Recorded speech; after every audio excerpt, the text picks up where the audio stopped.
Halo Sobat Investor, Assalamualaikum, selamat datang kembali di channel Invest Saham. Oke guys, jadi pada video kali ini kita akan membahas satu topik dengan judul Saya Menyerah Investasi di Saham Indonesia. Dadah IHSG.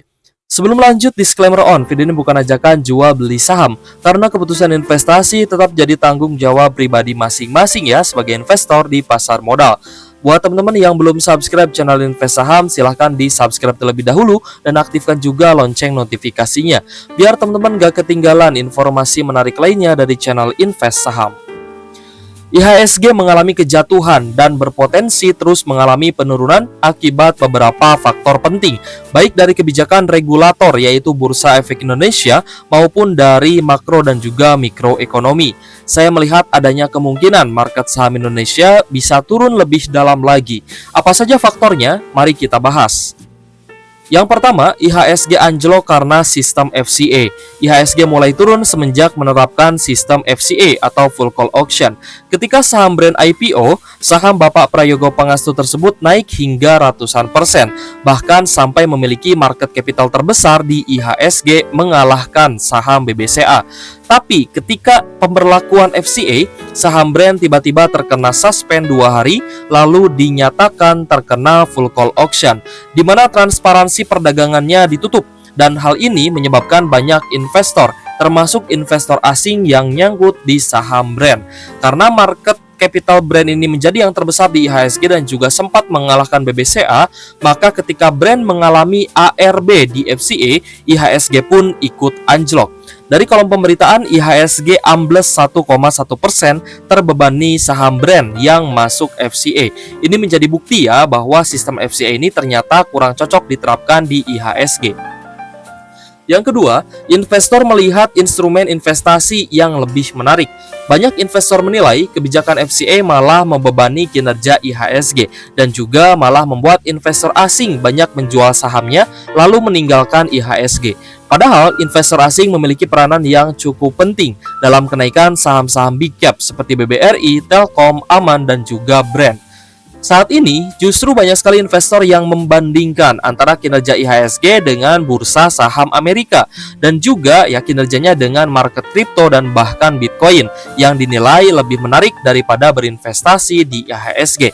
Nah, menurut kalian gimana nih? Apakah investasi di luar IHSG jauh lebih menarik dibandingkan berinvestasi di saham-saham Indonesia atau di IHSG? Silahkan tulis pendapatnya di kolom komentar ya. Lalu poin ketiga, akan diberlakukannya short selling di IHSG. Tujuan diberlakukan short selling ini ya guys ya adalah untuk menambah likuiditas market saham IHSG. Akan tetapi, jika short selling ini dilakukan terhadap saham big caps, maka bobot penurunannya akan membuat IHSG semakin anjlok. Rumusnya, semakin anjlok IHSG, maka investor asing akan enggan berinvestasi di saham Indonesia. Apalagi di masa suku bunga tinggi, akan sangat mudah ya investor asing ini untuk menjual banyak saham dari IHSG. Dari kolom pemberitaan tertulis, IHSG jeblok dan lesu, BI siap luncurkan short selling. Daftar 116 saham yang boleh kena short selling oleh Bursa Efek Indonesia pada bulan Juni 2024. Lalu poin keempat, IHSG turun ke peringkat underweight. Berita negatif IHSG terbaru datang dari Morgan Stanley. Sebuah perusahaan bank dan juga finance terkemuka di Amerika Serikat telah menurunkan peringkat atau rating pasar saham Indonesia menjadi underweight. Peringkat underweight ini adalah peringkat terendah untuk mengukur keyakinan dalam berinvestasi. Itu berarti investor asing akan mengurangi porsi mereka di saham Indonesia. IHSG makin suram gara-gara peringkat saham RI underweight. Lalu poin kelima, rupiah kembali melemah terhadap dolar. Pelemahan rupiah terhadap US dollar memang diakibatkan dari indeks dolar atau DXY yang menguat kembali. Namun, ekonomi Indonesia juga ternyata sedang turun, sehingga rupiah tidak mampu melawan penguatan dolar. Depresiasi rupiah ini menyebabkan investor besar memilih untuk banyak menjual saham dan juga masih terus memantau perkembangan ekonomi Indonesia. Apakah kedepannya ekonomi Indonesia ini akan bangkit lagi dan juga menguat kembali ya untuk nilai tukar rupiah terhadap dolar, atau malah semakin melemah. Rupiah salah satu mata uang terburuk di Asia 2024. Terburuk di Asia, IHSG anjlok 1,47%, terseret depresiasi rupiah. Rupiah jebol 16.423 per US dollar, terlemah sejak 1 April 2020. Nah, ini adalah artikel-artikel yang teman-teman bisa ulas ya guys, ya bisa membaca kembali ya untuk lebih jelasnya. Yang keenam, rasio hutang dan juga hutang Indonesia yang cukup mengkhawatirkan. Hutang pemerintah Indonesia dan juga hutang BUMN tembus 15.867 triliun dan ada rencana kenaikan rasio hutang hingga 50%. Ini malah menjadi perhatian penting ya dari para investor lokal maupun investor asing yang memang menyoroti rasio hutang dan juga hutang Indonesia. Sehingga banyak sekali investor asing yang melepas surat utang dan juga saham Indonesia, lalu memilih untuk menunggu kebijakan terkait fiskal keuangan yang akan diterapkan oleh Presiden terpilih yaitu Bapak Prabowo Subianto. Dari kolom pemberitaan ya, investor cemas rasio utang 50%, IHSG ambles 1,68% ke level 6.716. Utang publik Indonesia sudah jebol 15.867 triliun. Prabowo mau nambah lagi? Rasio utang 50% bikin pasar cemas, IHSG anjlok nyaris 1%. Efek rupiah dan wacana rasio utang, IHSG jebol psikologis 6.700. Cemas rasio utang 50% Prabowo, asing lepas surat utang dan juga saham. Rencana Prabowo, naikkan rasio utang RI hingga 50% dalam 5 tahun. Lalu poin ketujuh, suku bunga acuan masih tinggi. Pemangkasan suku bunga diprediksi akan dilakukan hanya 1 kali saja oleh The Fed pada tahun 2024 ini. Prediksi waktunya sudah saya bahas ya di video dengan thumbnail di bawah ini. Keputusan The Fed terhadap suku bunga dan korelasinya ke market, ini strategi saya. Maka beberapa bulan ke depan dalam fase di mana market akan berada dalam kondisi yang tidak menentu guys ya untuk beberapa bulan ke depan. Adapun pemangku kebijakan di Bursa Efek dan juga pemerintahan ini belum mengambil langkah yang serius untuk mengembalikan dan juga mengobati kepercayaan investor. Saya melihat kondisi ini justru sebagai peluang emas, meskipun kita tetap harus waspada dan juga mengatur keuangan sebagai amunisi ya untuk beli saham dividen di harga yang sangat murah. Ketika ekonomi pulih dan IHSG bangkit, maka saham yang kita pegang pun akan kembali uptrend lagi. Kapan lagi kesempatan beli saham dividen di harga yang sangat murah dengan potensi dividen yield yang lebih tinggi di harga saat ini? Jadi, investor yang menyerah dengan saham Indonesia mungkin bukan seorang dividen investor atau mungkin juga hanya terfokus terhadap capital gain saja dan juga tidak melihat kondisi ini sebagai kesempatan emas.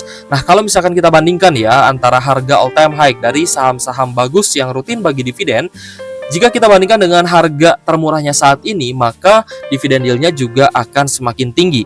Ini dengan asumsi bahwa dividennya akan sama. Tentu saja dividennya akan berbeda, tergantung kenaikan atau penurunan dari laba bersih yang dihasilkan sepanjang tahun 2024 ini guys ya. Nah, untuk yang pertama adalah BBRI, di mana harga all time high-nya di 6.450. Ketika di harga all time high, dividen yield BBRI yang sebesar Rp319 per lembar saham, dividen yield-nya hanya 4,9% saja. Namun berbeda ceritanya jika teman-teman beli di harga terdiskon di harga 4.000-an, maka dividen yield yang teman-teman bisa dapatkan dari BBRI dengan dividen yang sama adalah 7,9%.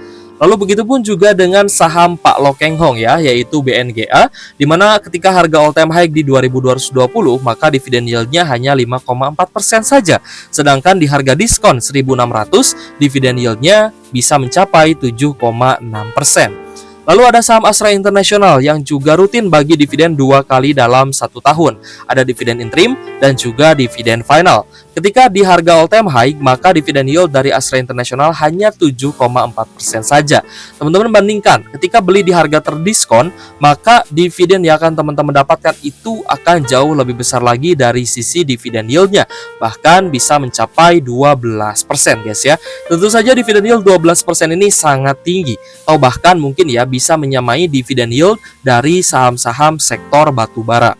Nah, kita ketahui ya bahwa Astra International ini adalah perusahaan multi holding company ya guys ya, di mana banyak sekali usaha-usaha dan juga lini bisnis yang dijalankan oleh Astra International. Saham BBRI Astra International juga menjadi salah satu saham yang terbukti bisa bangkit kembali pasca krisis atau bahkan di COVID-19 kemarin ya, tahun 2020. Jadi, sebaiknya kita lebih waspada untuk saat ini. Tetap memantau, namun jangan terlalu agresif. Biarkan penurunan IHSG dan saham bagus ke level terendahnya, sampai nanti kita melihat adanya money flow yang positif dan juga pertumbuhan ekonomi ke arah yang lebih baik. Sekarang kita memilih untuk wait and see, sabar menunggu kesempatan beli saham di harga termurahnya. Jadi biarkan sahamnya anjlok dulu, biarkan sahamnya dia turun dulu, sampai mana dia turun dan kita lihat akumulasinya. Kalau misalkan sudah banyak akumulasi di harga bawah, maka waktunya kita beli kembali saham-saham tersebut di harga murahnya gitu guys ya. Nah, lalu ada pertanyaan, apakah lebih baik melakukan averaging down secara langsung, dalam istilah lain adalah all in ya, di satu titik, atau kita mungkin bisa melakukan cut loss dulu untuk level saat ini, lalu nanti beli lagi di harga yang lebih murah di saham yang sama. Nah, mungkin pertanyaan ini akan kita jawab dan akan kita bahas di next video ya guys ya, karena ini pastinya akan membutuhkan waktu yang cukup panjang juga. Oke guys, jika menurut teman-teman ini adalah kesempatan yang bagus untuk beli saham yang berdividen di harga yang murah, maka silahkan tuliskan pendapatnya di kolom komentar. Terima kasih sudah menonton channel Invest Saham, semoga video ini bermanfaat untuk teman-teman. Thank you for watching, see you on the next video. Wassalamualaikum warahmatullahi wabarakatuh. Kembali lagi disclaimer on.